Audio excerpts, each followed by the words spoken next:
Buenos días con todos. Buen Me día. logra. Buen día con todos. No sé si me escuchan. Si Sí, sí, te escuchamos esperamos acá. 2 minutos más y comenzamos, Javier. Sí, mientras voy a dar una introducción antes de empezar con la charla en sí. Vale. Bueno, a todos los asistentes, ante todo, muy buenos días. Gracias por su tiempo, por estar presentes en este webinar. Empezando, le hablaremos de nuestra compañía DNT. DNT siempre está apostando por este tipo de eventos, de webinars, de capacitaciones constantes para compartir con nuestros clientes el conocimiento para que puedan conocer mejor nuestras soluciones y poderlo ofrecerse en sus oportunidades. DNT, como usted ya sabe, es una empresa distribuidora de equipos de seguridad electrónica. En nuestro portafolio contamos con distintos sistemas como es la detección de incendios, videovigilancia, control de acceso, energía, infraestructura, telecomunicaciones. Estos sistemas están distribuidos de una manera estratégica con las marcas reconocidas mundialmente. En este caso, en el tema de cableado, tenemos a Condener, con quien vamos a tener el webinar el día de hoy, enfocado en su línea de cableado de control de acceso, unos cables muy especiales para proyectos robustos, proyectos de gran envergadura, con una especificación muy avanzada, ¿no? Dicho esto, les doy el pase a nuestro expositor de hoy, Víctor Velasco. Él es el Key Account Manager de aquí del territorio en la marca Condener.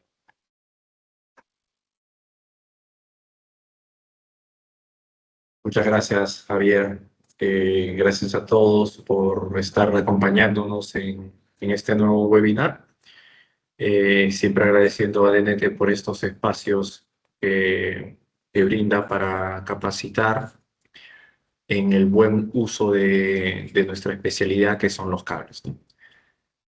Hoy estamos transmitiendo desde la sala de DNT, así que estamos todos desde acá, desde sus instalaciones. Confírmenme, por favor, si pueden ver ya mi pantalla.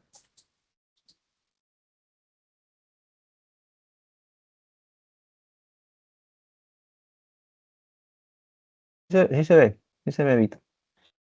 Perfecto. Ahí está nuestro compañero Nael. Saludos, Nael. Vale, vamos a iniciar. La idea es hablar un poco de la parte de instrumentación y control y todos los cables que se agrupan dentro de esta parte, direccionados a las soluciones que tenemos con nuestro distribuidor DNT. ¿Vale? Cualquier consulta que tengan al final de la presentación me la pueden indicar y estaré ayudándolos. Primero presentar un poco a Contener. Somos una fábrica que tiene ya más de 30 años desde que se fundó. Y valga la redundancia, estamos especializados en conductores especiales para satisfacer cada uno de los diferentes sectores de la industria, ya sea el sector minero, portuario, aeroportuario, ferroviario, etcétera, ¿vale?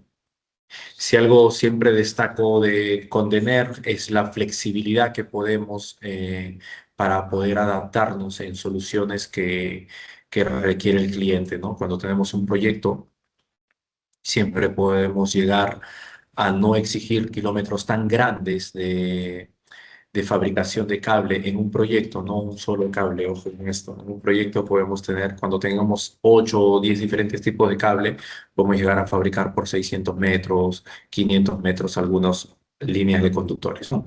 Estamos presentes en más de 45 países, más de 30 años desde que se fundó nuestra empresa y con capacitaciones constantes y apoyo permanente hacia ustedes desde Perú para esta parte del mundo. Estos son un poco los sectores que tocamos, ya sea energía renovable, la industria y la construcción, el sector de oil and gas, el sector de transporte, infraestructura, automatización y la parte de excavación y minería. Vamos a hablar de los cables de instrumentación y control, que es un poco lo que tenemos con nuestro distribuidor DNT. Así que definir un poco lo que son los cables de instrumentación, que son los multiconductores, que transportan las señales eléctricas, ¿no? Siempre para diferenciar un cable de instrumentación y control es que el cable de instrumentación siempre suele ir en pares, ¿no? Para enviar y recibir la señal. Pero el cable de control suelen ser numerados para aperturar un relay o comandar hacia algo, ¿no? Y los de instrumentación pues pueden venir en pares, en triadas, en cuaternas, en diferentes ensamblajes y normalmente o casi siempre con pantalla, ¿no? Apantallados tanto al par o con pantallas al par y al general o al general. Estas son algunas normas de fabricación que se tienen para los cables de instrumentación, ya sea según la normativa americana o la normativa europea. Y acá podemos ver la composición del cableado, ¿no? O cómo es un cable desde el conductor, ya sea un conductor de cobre recocido, cobre rojo, como le decimos, o un cobre estañado y en sus diferentes clases, ¿no? Indicar la clase del cable es hablar de su rigidez, si es rígido o si es un cable flexible. Luego pasamos al aislamiento, donde vamos a poder tocar diferentes tipos de materiales, ya sea PVC, silicona, polietileno, etcétera, ¿no? Luego, en un cable tenemos el protector de poliéster antes de colocar la pantalla, que viene a ser nuestra protección ante ruido electromagnético. Y luego podría ya quedar allí el cable, eh, pero tenemos la parte de el asiento o podría ser incluso una cubierta exterior, ¿no? Y luego ya si el cable tiene una protección mecánica con una armadura antirroedor o aplastamiento, a esa cubierta que la llamábamos antes, la vamos a llamar asiento para colocar la armadura y luego la cubierta exterior, que también puede ser de los diferentes materiales, ya sea libre de halógenos, polietileno, PVC, o dependiendo de dónde va a ser instalado, ¿no? Es un poco para mostrarles cómo se construye el cable y las diferentes formas que podemos tener, tanto en armaduras, con hilos de corona, trenzas de acero, fleje de acero, los diferentes plásticos que se utilizan para asegurar el buen comportamiento del cable dentro del entorno donde va a ser instalado y los diferentes también tipos de pantallas, ¿no? Es un poco para darles la visibilidad de cómo se construye el cable. Este es un poco hablando de lo que es el conductor. Vamos a ver, por ejemplo, una resistencia a la corrosión comparando un cobre estañado contra un cobre. Un cobre estañado tiene mejores propiedades y se comporta mejor a la corrosión contra un cobre rojo, ¿no? Por ejemplo. Luego tenemos el aislamiento, que viene a ser muy importante porque el aislamiento te va a determinar la resistencia y la calidad del aislamiento es para oponerse al paso de la corriente. Esto es muy importante porque se ven a veces muchos cables delgaditos con aislamiento bastante pequeño o pobre y el aislamiento juega un papel fundamental para oponerse al paso de la corriente, ¿no? Esto es lo que le da, y además tienes la resistencia dieléctrica, que también forma parte del aislamiento, que es la capacidad para soportar la diferencia de potencia o voltaje, ¿no? ¿Qué más te da el aislamiento? La temperatura de servicio del cable, ¿no? También te puede determinar un poco la flexibilidad dependiendo del tipo de material que utilices, ¿no?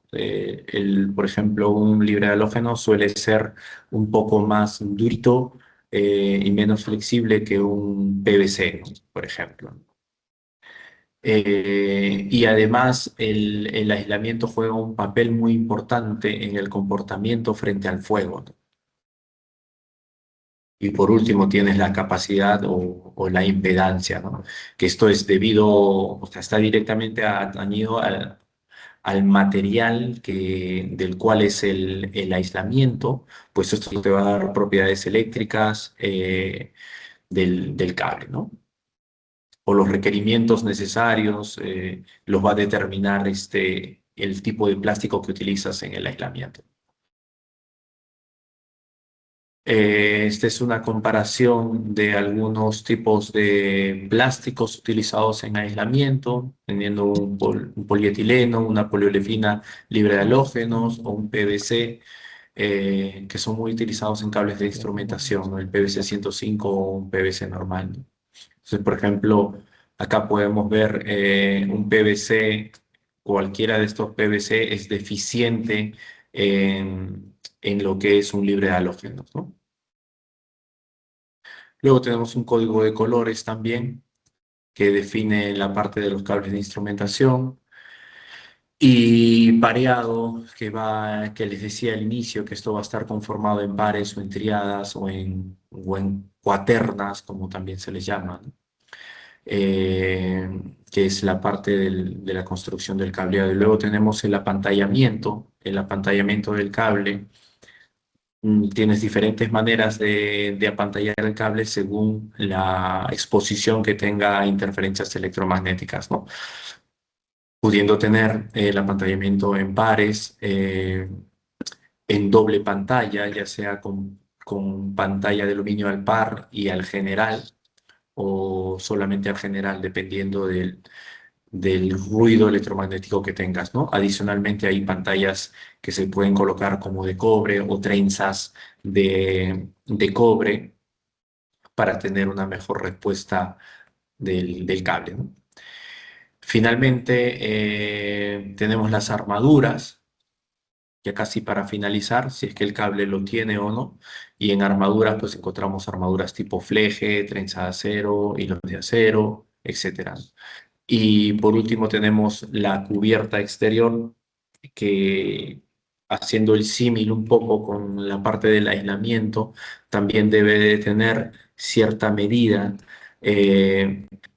y mucho también para el desgarro, ¿no? Porque a veces suele pasar el cable por tubería y cuando la cubierta exterior es muy, muy delgadita, el cable puede sufrir daños y llegar rápidamente a ser tierra con el conductor expuesto, ¿no?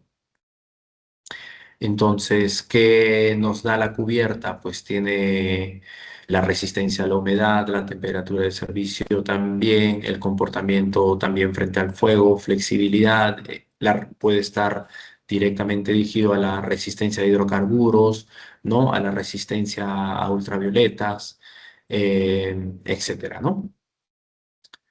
Bien, esto es una visión de los materiales que son utilizados para construir el cable. Y ahora vamos a ir un poco a lo que son las aplicaciones, utilizando un poco lo que tenemos en stock con DNT, que son los cables para detección de incendio. Tenemos la gama de cables dirigidos para controles de acceso.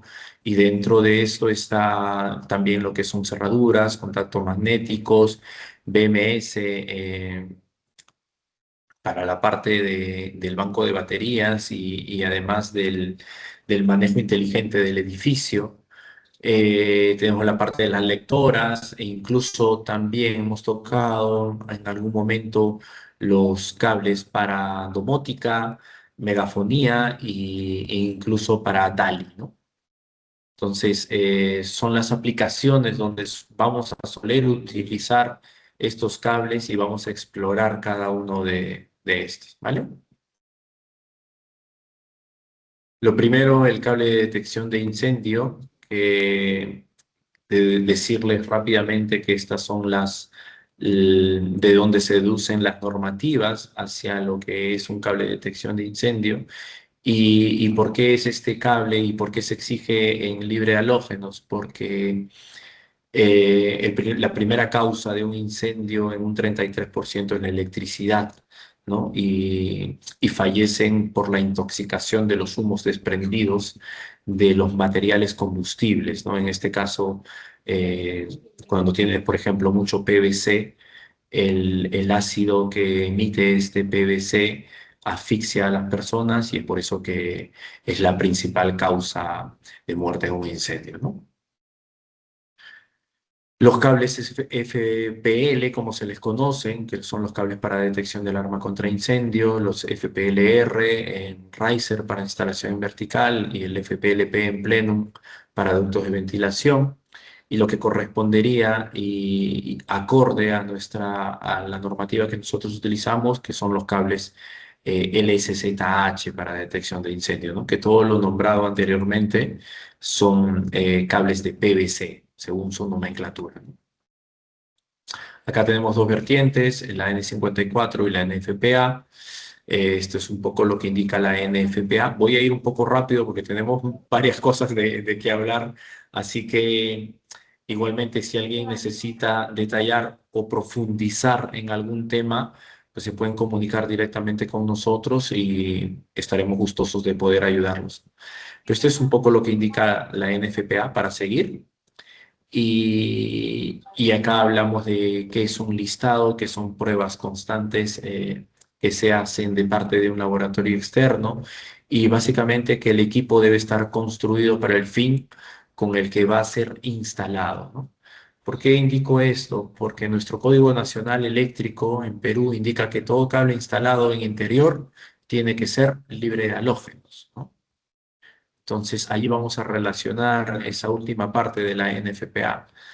La NFPA va a la 70, va a listar todo lo que son los cables para detección y alarma contra incendio, comenzando por el FPL, el FPLP, perdón, que es el cable superior, digamos, en esta normativa porque posee una certificación que es la UL9 9010, que son para cables que van en espacios plenos, ¿no? En espacios libres o en falsos techos donde haya el viento que se pueda propagar mucho más rápido, ¿no? Luego tenemos al FPLR, que es el cable que va a ser instalado en riser o en vertical, ¿no? Y también nombra al de uso general, que es el FPL. Por último, se hace mención también al cable de integridad del circuito o resistente al fuego o llamado o conocido como CI, ¿no? Todo esto lo nombra la NFPA. Y a continuación les presento unas variantes de cables porque algunas normativas también lo nombran y que sepan que Condener es capaz de darle solución de todas estas variantes de un mismo cable, ¿no? El cable de detección del arma contra incendio lo podemos tener en versión armada, versión para exteriores, versión resistente a humedad, si es una instalación en un barco, por ejemplo, o expuesto a este tipo de ambiente, ¿no? Resistencia al fuego o resistente a hidrocarburos y aceites para una instalación en una planta de oil and gas, por ejemplo, ¿no? Eh, ¿Por qué les hice mención? Porque incluso esto está indicado en la UL 1424, donde, que es la norma que define, según la NFPA, los cables para detección de alarma contra incendio, ¿no? Principalmente, lo pueden leer ahí, principalmente para circuitos de alarma contra incendio, ¿no? Y que hace mención de los FPL, FPLR, FPLP y el tipo de plástico que se utiliza para estos cables son los PVC, ¿no? Por eso es que estos cables son de PVC, no son libres de halógeno. Además, indican que si va a estar expuesto al exterior, tiene que estar marcado como un sunres o un resistente a brillo solar o a resistencia solar, y que si va a ser enterrado directamente, debe contar con una armadura de trenza metálica o armadura de metal, ¿no? Es por eso que les mencionaba todas las variantes que nosotros podemos suministrar, ¿no?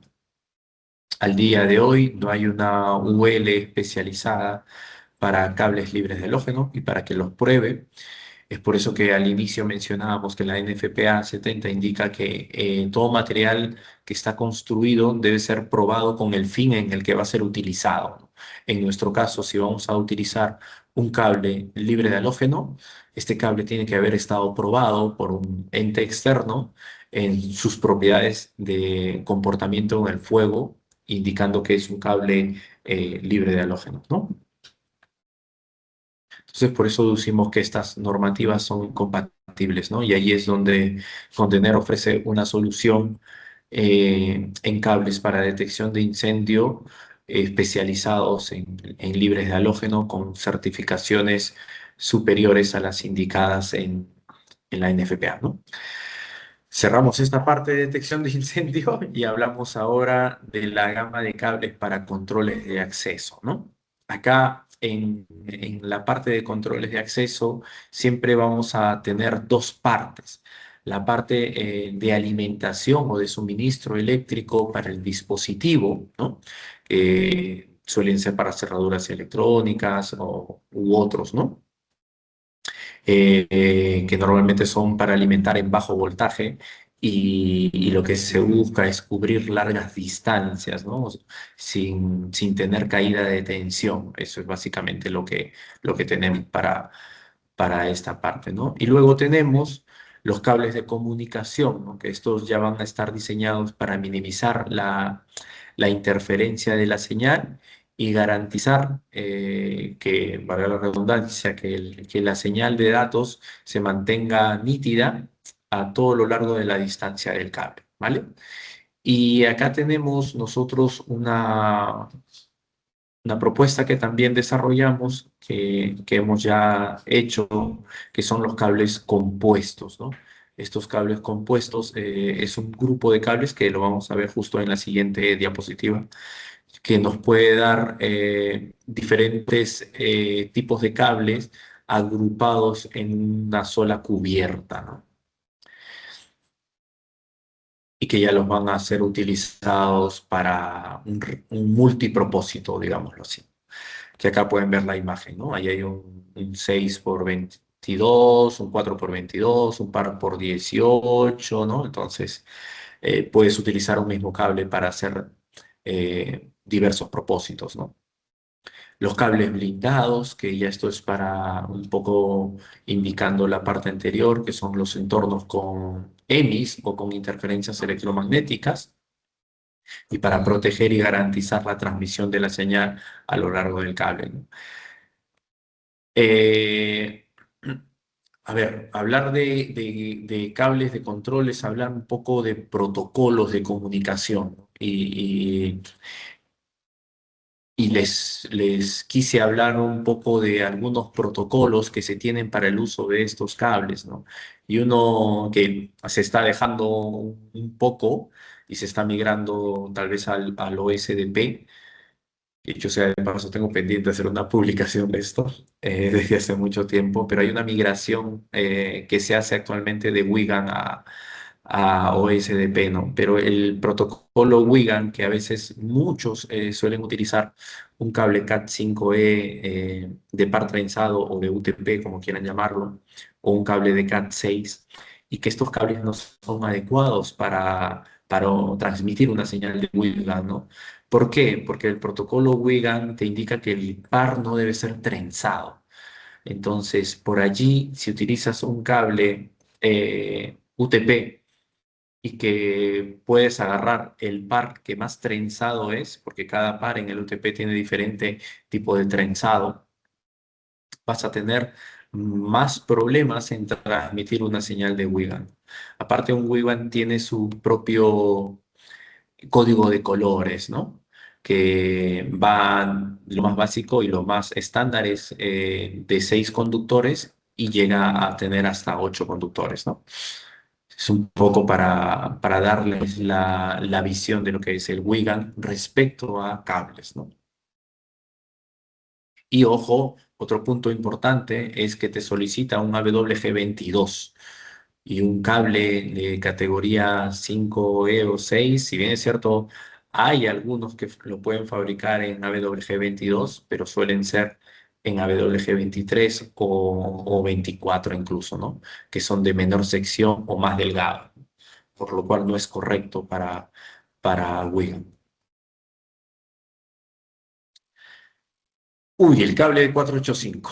Este cable podríamos decir que es el cable que se utiliza más en diferentes entornos de automatización, ya sea para controles de acceso, para un entorno de construcción, para un entorno industrial, para un entorno de parque solar, etcétera. Es un cable muy, muy utilizado para transmitir diferentes protocolos de comunicación.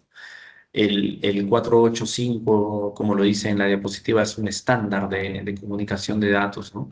Y bajo este estándar actualmente trabaja el Modbus, que es el muy conocido ahora, y el OSDP que hablaba anteriormente, ¿no? Adicional tienes el BACnet, eh, el DMX 512 o el CAN Open, ¿no? Entonces, todos estos protocolos de comunicación utilizan y van a ser transmitidos físicamente por un cable preparado para este tipo de señales, ¿no? Nuevamente recalco, no es bueno utilizar un cable de par trenzado, porque aquí también es que muchos utilizan un SFTP para transmitir una señal de Modbus o 485 cuando no es así, ¿no? Y vamos a ver por qué. Primeramente, explorar rápidamente, para no quedarnos sin tiempo, lo que es el 485, ¿no? Y esto proviene del protocolo RS232, ¿no? Y por eso en este cuadro comparativo les quise dar una visibilidad de cómo evoluciona desde el RS232 al RS485, ¿no?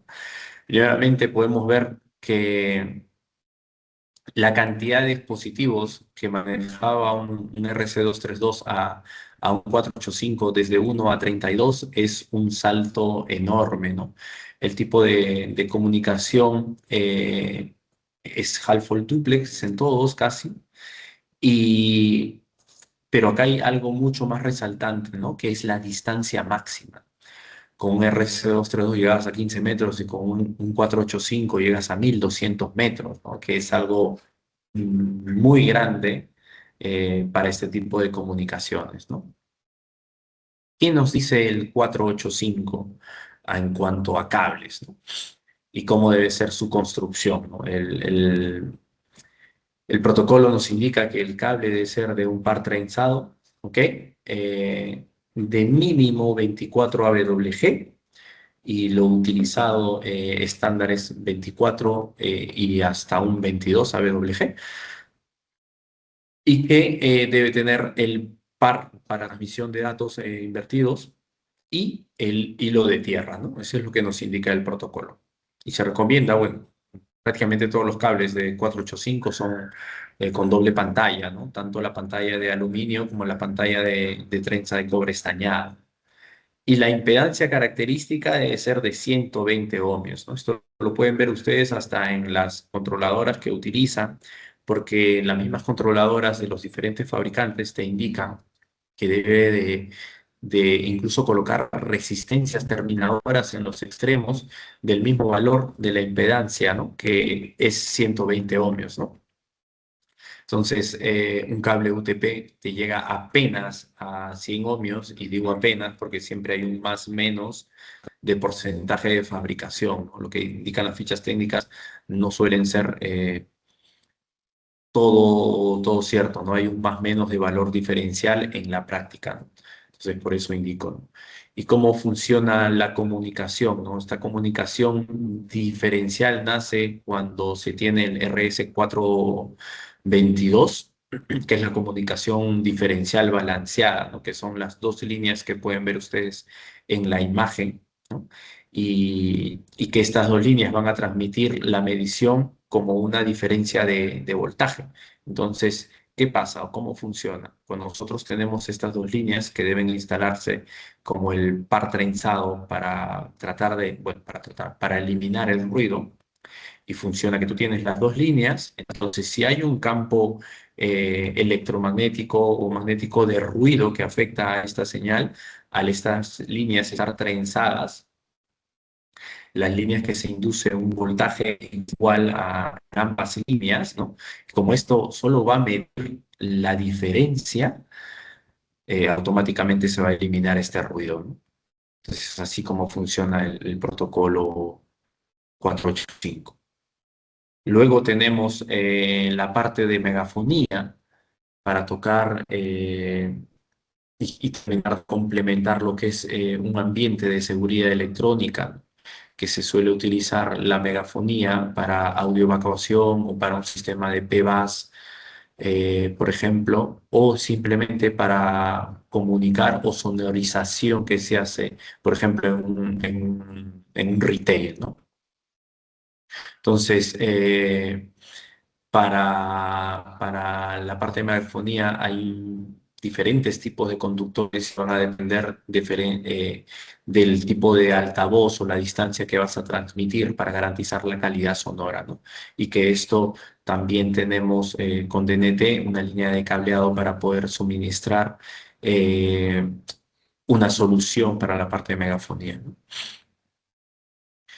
Bien, una vez hablar de las aplicaciones, vamos a hablar del comportamiento de los cables en el fuego y para esto hablamos de la parte de las normativas, ¿no? Entonces, ¿de dónde se desprenden las normativas? Y acá está lo más conocido, el no propagador de la llama, que es la 60332-1, que es una prueba a un cable, ¿no? En vertical, perdón. Luego tenemos la 60332-3, que ya es una prueba a un mazo de cables en una bandeja en vertical y que ya no es una sola llama, ¿no? Sino es un conjunto de llamas que se aplica para una prueba de grupo, ¿no? Diferencias, no propagador de la llama y no propagador del incendio a un cable y a un grupo de cables, ¿no? El guión 3 o la 60332 tiene subpartes desde la categoría A hasta la D y cada una de estas va a determinar diferentes aplicaciones en su prueba, ¿no? Acá lo podemos ver desde el volumen no metálico, que es la cantidad de muestras que vas a colocar en la escalera, ¿no? Siendo la categoría A o el guión 22 la más exigente, ¿no? Aquí vemos un poco de cómo se hace la prueba. Y lo que va a indicar esta prueba es que tú tienes un máximo de 2,5 metros para tener la quema del cable y que si es que el cable se quema más de esta altura, no pasa la prueba, ¿no? O sea, te limita a 2,5 metros, ¿no? Eso es lo que indica esta norma.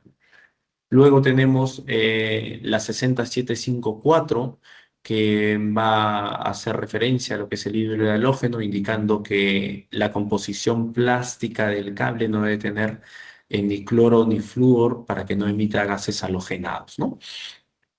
Esta la tenemos en los dos guiones, en el guión uno y en el guión 2, ¿no? En el guión 2 ya lo que va a hacer va a medir la acidez y el pH del cable, ¿no?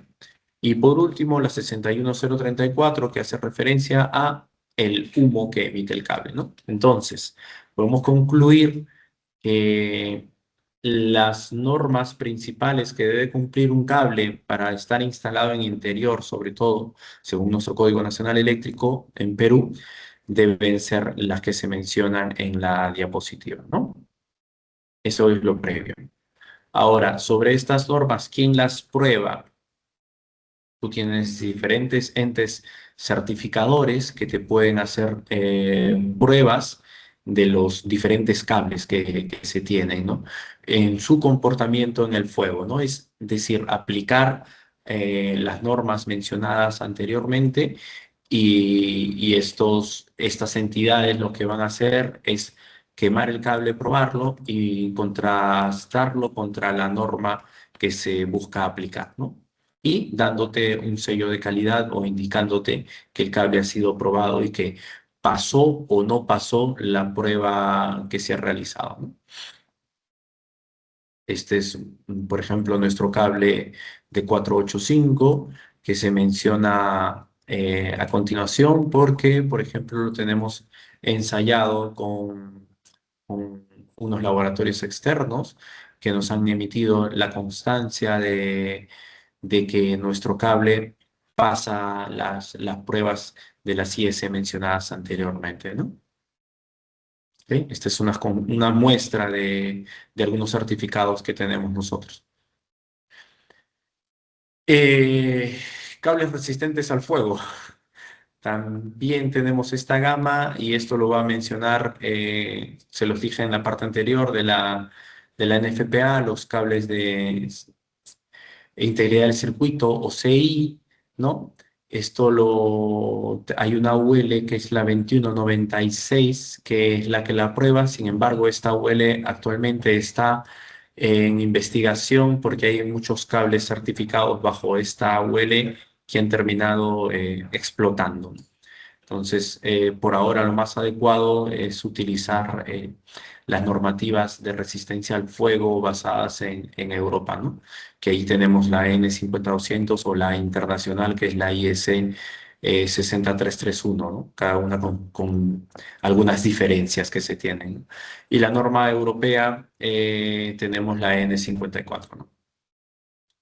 ¿Qué es el cable de integridad del circuito? Para explicarlo en corto y ustedes lo puedan entender rápidamente, es un cable que puede estar expuesto al fuego por un periodo determinado de tiempo y no se quema, y garantiza la continuidad de la comunicación o la continuidad del suministro eléctrico por este periodo de tiempo, ¿no? Puede ser 30, 60, 90, 120 o 180 minutos, ¿no? Lo más usual utilizado es el 120 minutos, ¿no? ¿Ok? Y estas son las normas, por ejemplo, que les mencioné hace rato, hace un ratito, que es la IEC, la internacional, la 60331, y en España o en Europa tenemos la N50200, por ejemplo, ¿no? Ahora, ¿por qué les voy a hablar de lo que es el Reglamento de Productos de Construcción o el CPR, conocido en Europa? Cuando Perú adopta del código europeo, la parte del libre de halógenos, que lo traemos y lo colocamos en nuestro Código Nacional Eléctrico, exigiendo que todo cable sea instalado en interior debe ser libre de halógeno, pues el desarrollo de esta normativa, quien lo hace en Europa es el CPR, ¿no?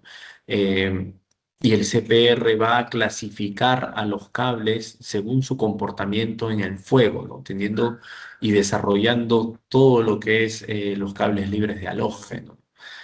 Por eso que es muy importante una clasificación CPR, porque actualmente es la prueba más completa y segura que se le hace a un cable para clasificarlo en su comportamiento en el fuego, ¿no?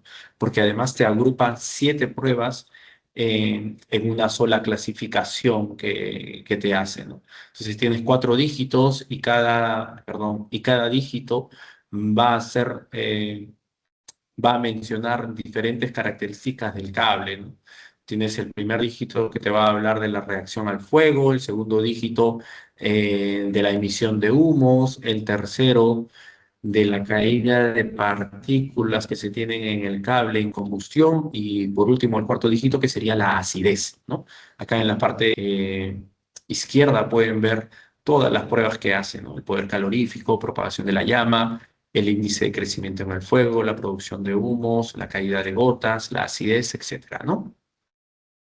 Estos dígitos van a variar según el resultado de la prueba, ¿no? Entonces, por ejemplo, el dígito 1 puede ir desde un FCA hasta un ACA.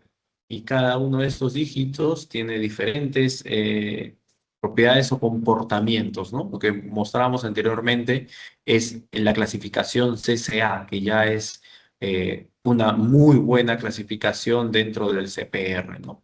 Entonces ya con una clasificación de CA tiene un propagador de la llama y no propagador del incendio, y ya lo restringe más que la IS 60332-3, ¿no? Que te pedía 2.5 metros y, y en una clasificación CCA ya te habla de 2 metros, ¿no? E incluso va siendo más exigente en una B12A y, y haciendo que la emisión de calor sea aún más baja que en la anterior escalón reducida. Entonces, mientras más alta sea la clasificación, mejor va a tener comportamiento en el fuego con estas características, ¿no? Luego tenemos el dígito 2 que como les decía, va a hablar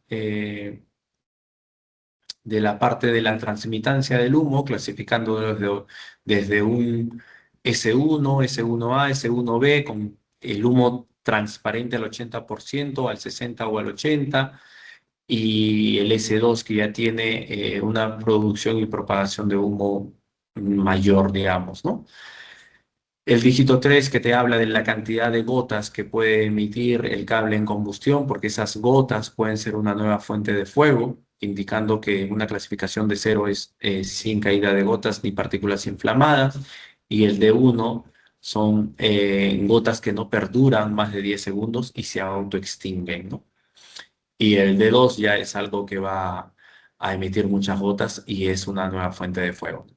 Y por último tienes el dígito 4 que hace referencia al libre de halógenos con la IS 60754 en su nivel de medición de acidez, ¿no? El guión 2.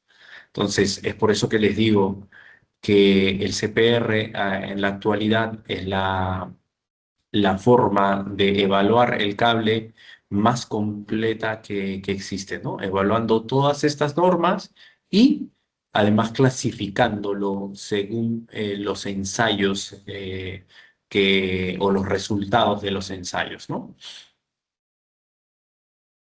Nuevamente, para hacer para que tengan la idea, acá vemos una clasificación CCA S1B de 1 a 1. Y podemos ver, ¿no? El D1, como les dije, no perdura más de 10 segundos. El S1B, transmitancia entre 60 y 80%. Y el A1 y la acidez del cable en 4.3, ¿no? Una comparativa rápida que podemos hacer entre el guión 3 y un nivel CPR CCA. Como pueden ver la imagen, el guión 3 lo que va a hacer es que todos los cables estén agrupados y juntos. El CPR, como pueden ver en la imagen de la izquierda, va a separar los conductores para que el fuego los afecte directamente uno por uno, siendo ya más exigente.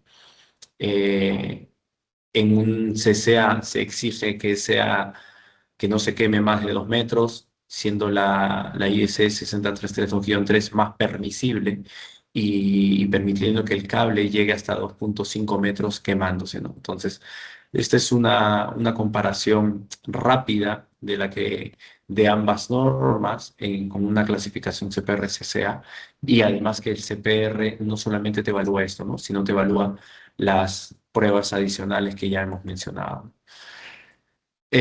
Haciendo una tabla comparativa, podemos ver acá cosas que no evalúa las ISS, que es el calor total liberado, el índice de crecimiento en el fuego, haciendo ver que el CPR es una forma de evaluar mucho más completa que, el, que las ISS.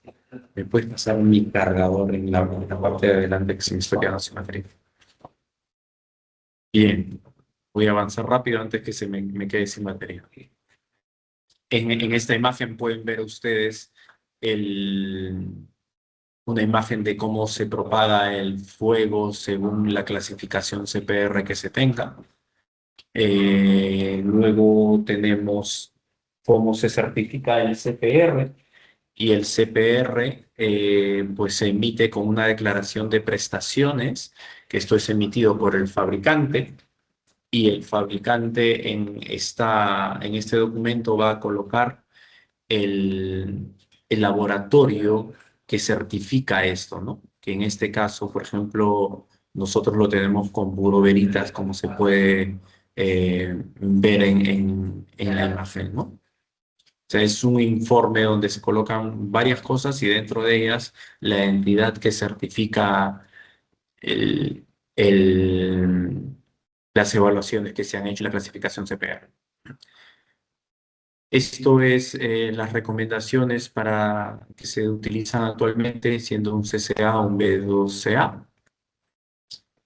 Y luego además tenemos nuestra línea de productos, toda la parte de nuestros cables de detección de alarma contra incendio sin pantalla y con pantalla desde 1 milímetro cuadrado hasta 2,5 milímetros cuadrados para sistemas de detección de incendio. Luego tenemos nuestra línea de AEC, que es la línea de alta seguridad para los cables de control, que acá tenemos desde un 2x0,34 o 2x22 hasta un cable de 2x1,5, que ya serían para, incluso para energía o para audio que también se utiliza, ¿no? Y la línea con y sin pantalla, ¿no? Nuestra línea de RC485 para los diferentes protocolos de comunicación, desde 24, 22 AWG e incluso los hemos hecho hasta de 18 AWG. Y nuestra línea DataXCOM, que la tenemos en stock con DNT y que ellos manejan todos estos calibres de cable para una atención inmediata, que son desde un 2x22 hasta un cable de un par por 1,5 o 16 AWG para los diferentes tipos de aplicaciones que les hemos indicado en todo el desarrollo de la presentación, ¿no? Pues eso sería todo. Yo les agradezco su participación y quedo atento si tienen alguna consulta.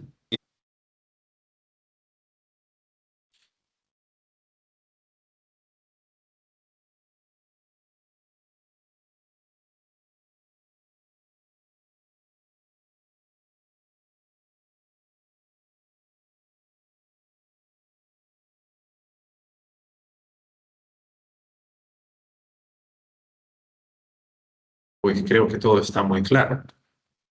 No sé si en el chat hay consultas. Ah, sí, hay una. Ah, no.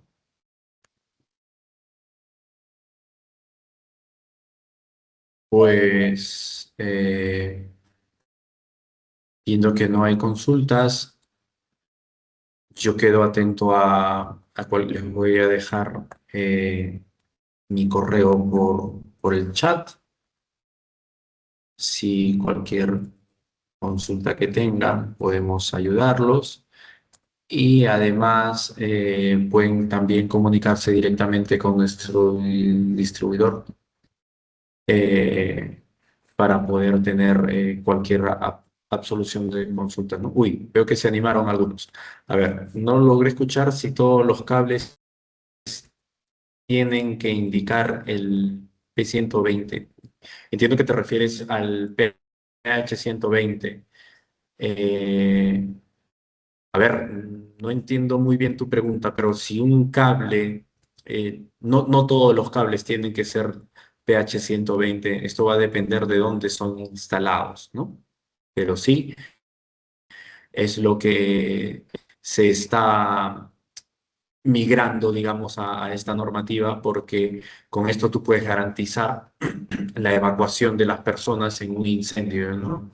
El cable PH120 lo que hace es esto, es garantizarte que tú puedes tener una evacuación y que no simplemente es abrir las puertas y que salgan todos, ¿no? Sino que puedes tener una evacuación organizada por las zonas, garantizando que estos cables van a seguir en comunicación o dando comunicación a ciertos dispositivos para que las personas o los grupos de personas de diferentes ambientes puedan salvaguardar su vida y evacuar cuando les corresponde, ¿no? Y si lo correcto es que, claro, si tú tienes, como es algo muy delicado, no solamente es que digas que el cable cumple en PH120, ¿no? Sino que, no, que lo tengas certificado con las diferentes normativas que se indicaron en la presentación. Y sobre todo con la resistencia al fuego en este caso, ¿no? Un cliente, José Vázquez, un cliente me preguntó si el cable de incendio puede ir como un cable solo en conduit por un tema de decoración. Pues yo te diría que según qué norma. Y por ejemplo, en España lo pueden colocar así porque la normativa lo permite, pero en nuestro caso, nuestra normativa no lo permite, ¿no? Entonces te indica que el cable debe ir por tubería metálica. Entonces no infringirías nuestra normativa. Becker pregunta, ¿qué características debe tener un cable para garantizar la confiabilidad en un sistema DASI? Eh, a ver, acá es un poco lo que les decía del CPR, ¿no? Actualmente el CPR es la prueba más completa que se le hace a un cable, ¿no? Y una clasificación CCA S1 de 1 a 1 ya te garantiza que el cable va a tener un buen comportamiento en el fuego, ¿no? O sea, eso es lo más idóneo para una instalación de DASI, que es la instalación de alarma contra incendios y que debe ser la más segura, ¿no? Y hasta incluso complementándolo con un cable resistente al fuego, ¿no? Eso sería lo idóneo.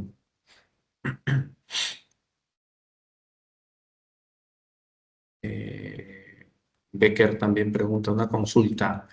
¿Qué tipo de interferencias afectan más a los sistemas STB y cómo ayuda el blindaje del cable? Eh, A ver, el tipo de interferencias pueden ser ruido de motores, diferentes tipos o ruidos electromagnéticos que puedes tener o inducciones de diferentes equipos. Acá en tu instalación lo que tienes que ver es si es que tienes este tipo de instrumentos o equipamiento que pueda afectar a una señal y cuánto pueden afectar, porque en un CCTV allí es que te va a decir si es que trabajas con un cable solamente con pantalla de aluminio o si es que es necesario utilizar un SFTP, que ya es un blindaje de trenza de cobre más la cinta de aluminio, ¿no? Y ojo que acá también tienes un tema, si es que trabajas con PoE, que nos estamos saliendo del tema, pero si es que trabajas con PoE, también tienes más inducción electromagnética por la energía que vas a pasar en el cable. Es un estándar que a futuro debería primar. Sí, el PH120 es un estándar que va a primar a futuro. De hecho, en Perú está instalado en el Jorge Chávez, en el aeropuerto Jorge Chávez, en el Metro 2 de Lima y cada vez se exige más para instalaciones que buscan garantizar y salvaguardar la vida de las personas. Excelente, muchas gracias por la respuesta. Gracias a ti, José. De nada, Becker. Es un gusto poder ayudarlos. En fin, creo que eso sería todo. Así que doy por Víctor, finalizado. bueno, Sí, Víctor, hay una última consulta, un favor que lanzó Angelo. perdón, que no la vi. ¿Cuánto tiempo demora en hacer pruebas de un cable de incendio en un proyecto? Nos observaron un cable por el tema de duración de retardo al fuego. Tengo entendido que se mandó a hacer la prueba en Europa. Eso depende de la entidad externa o del laboratorio en el que se manda a hacer la prueba, ¿no? No es, tú tienes laboratorios como ETL, UL, Force, Bureau Veritas, etcétera, ¿no? Entonces, depende de la oferta de cada uno y, y tienes ahí dos tipos de pruebas, ¿no? Uno es ensayar el cable, que es mucho más rápido y hacer que el cable lo queme y te indica si pasó o no pasó, o tienes la opción también de certificarlo, ¿no? Y cuando certificas, si ya es un contrato que haces con un periodo de tiempo, con pruebas que van a ser continuas, itinerantes a la fábrica, entonces ya ese tipo de contratos dura más y demora más en otorgarse con un certificado que una prueba, ¿no? Eh, Liz Altamirano, Liz, gracias a ti, ya me tocaba visitarte. Johnny Morales, buen día. El cable contra incendio debería pasar prueba de megado y si es así, ¿cuánto voltaje debería procesarse? A ver, en una instalación todo cable debería de pasar su megado, ¿no? Entonces eso es así en una instalación eléctrica. Y el cable, el tipo FPL, se le denomina así porque es Fire Power Limited, cable de potencia limitada, ¿no? En este caso 300 voltios, es que podrías inducir hasta este voltaje para pasar tu prueba, ¿no? Liz, los cables de detección de incendio no son adosados de forma directa, van dentro de tubería MT, sí, correcto. No sé cuánto es la resistencia al fuego en tuberías MT, EMT, pero creo que las pruebas que has mostrado no se han hecho en tuberías MT. ¿Hay alguna información al respecto? Muy buena tu pregunta, Liz. Excelente, la verdad. Y acá hay un tema que aclarar porque ya nos hemos tocado con esta parte e indicarles. La tubería EMT lo que hace es tener una prueba mecánica, perdón, una protección mecánica, ¿no? Y que según las normativas, una prueba no afecta o una normativa de prueba para garantizar, en este caso, una protección mecánica hacia el cable, no interfiere en su funcionamiento. Es decir, que tú tengas una tubería metálica no va directamente a tañir a que el cable pueda tener propiedades de resistencia al fuego. ¿Ok? Entonces, una no contradice a la otra ni suma a la otra. Son normativas que se colocan en diferentes ámbitos. Entonces, esa es la respuesta. De hecho, hay proyectos, el Metro 2 de Lima, pueden verlo usted, donde tienen tubería pesada, ¿no? Y siendo esta tubería que se utiliza, igual el cable y todo el cable eléctrico y de detección y de control es resistente al fuego. Entonces, no se justifica que porque la tubería sea metálica, mi cable puede ser normal. Eso no es así en normativa. Asis Process, nuestros amigos de Asis Process. El cable 4 por 22 en sistema de intrusión, también, Liz, de nada, Liz, también tiene que ser megado. Uy, el 4 por 22 ahí sí me agarraste. Déjame que te lo consulto. Déjame tu correo, por favor, para absolverte esta consulta. No tengo tu nombre, nuestros amigos de Asis Process.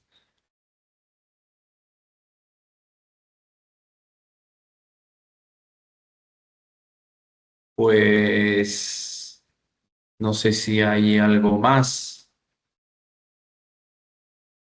que me quieran consultar. No veo más preguntas, Víctor. Creo que serían todas. Ahí dejó el correo Ahí Asis dejo su Córdoba. correo. Perfecto, perfecto. Pues listo. Yo les dejé mi correo por allí. Así que cualquier consulta que tengan, estamos aquí para ayudarlos y poder darles cualquier tipo de capacitación o soporte que requieran en el uso de cables. ¿Sí? Agradecemos nuevamente el espacio que nos da DNT para poder llegar hacia todos ustedes y cualquier cosa estamos para poder ayudarlos. Muchas gracias a todos por su Víctor, participación. regala un minuto, ¿no, porfa, para Sí, despedirnos también como DNT? te regalo dos. Dale. ¿Qué tal? Mucho gusto con todos. Cristian Figueroa, jefe de producto, encantado de tenerlos. Les agradezco el tiempo, la invitación. Disculpen por a veces algunos enlaces han demorado en llegar para el momento de hacer el registro, pero la verdad que todo ha salido muy bien. Agradezco a Víctor también por la participación, una excelente exposición, Víctor. Realmente las consultas han sido muy buenas. Agradecemos siempre tenerlos presente. Hemos dejado los datos también de Víctor como fabricante y por mi lado como especialista de producto y responsable del área para cualquier consulta posterior. Siéntase libres, no solamente damos precios o stock o ventas, también somos asesores de proyectos, absolvemos muchas dudas técnicas que hay siempre con los proyectos. Igualmente tenemos el respaldo de la marca para cualquier consulta. Así que encantados siéntanse libres de preguntarnos cualquier cosa que necesiten para sus proyectos, que no estamos para acá para apoyarlos. Muchas gracias con todos y por mi lado sería todo. Muchas gracias. Gracias, Víctor. DNT Corp, tu mejor experiencia en seguridad.